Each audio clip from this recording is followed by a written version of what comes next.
Hello, my name is Anastasia Van Richtergroot, and I'm a 3 out of 5 civil engineering major at Stevens Institute of Technology. Today I'm going to be talking about something that I find interesting, tectonic plates. However, due to time constraints, I'll only be talking about tectonic plate boundaries.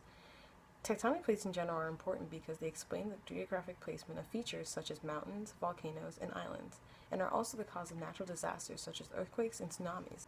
To begin, there are two composition types of tectonic plates: continental crust, which is the less dense of the two and mainly consists of granite, and oceanic crust, the denser of the two, which consists mostly of basalt. The densities of the crust will play a major role in the types of boundaries that are formed. The first type of boundary I'll be talking about are divergent plate boundaries, where the plates move apart from each other and new oceanic crust is formed.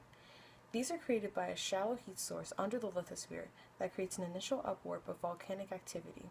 This movement apart creates a linear depression in the Earth's crust called a rift valley. From there, the rift either becomes a rise or a ridge. A rise is gently sloping, fast spreading, and lacks a prominent rift valley. A ridge is steep sloping, slow spreading, with a prominent rift valley. The primary example of a divergent plate boundary would be the Mid-Atlantic Ridge, which can actually be seen on land in some parts of Iceland. The second type of boundary is convergent plate boundaries, where the plates move towards each other and can be characterized by trenches, volcanic islands, or volcanic and non-volcanic mountains. At these plate boundaries, oceanic crust is destroyed through a process called subduction, where one plate slides under another and is melted in the Earth's mantle. There are three subsets of convergent boundaries: ocean-ocean, ocean-continent, and continent-continent. At ocean-ocean convergent boundaries, older oceanic crust subducts under newer oceanic crust because it is denser.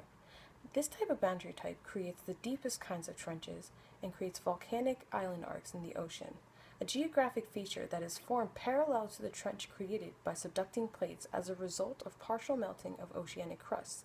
An example of this would be the Aleutian Islands. At ocean-continent boundaries, oceanic crust subducts under continental crust because it is much denser.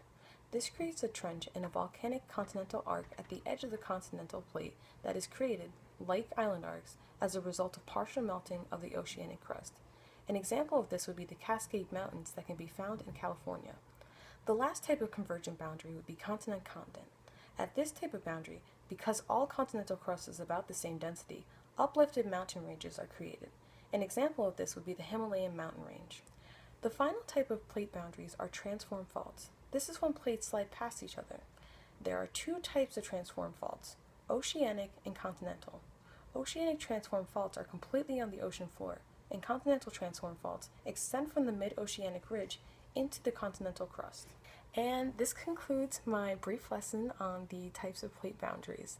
Thank you so much for taking the time to listen, and I really appreciate you giving me this opportunity to talk about the things I'm really passionate about.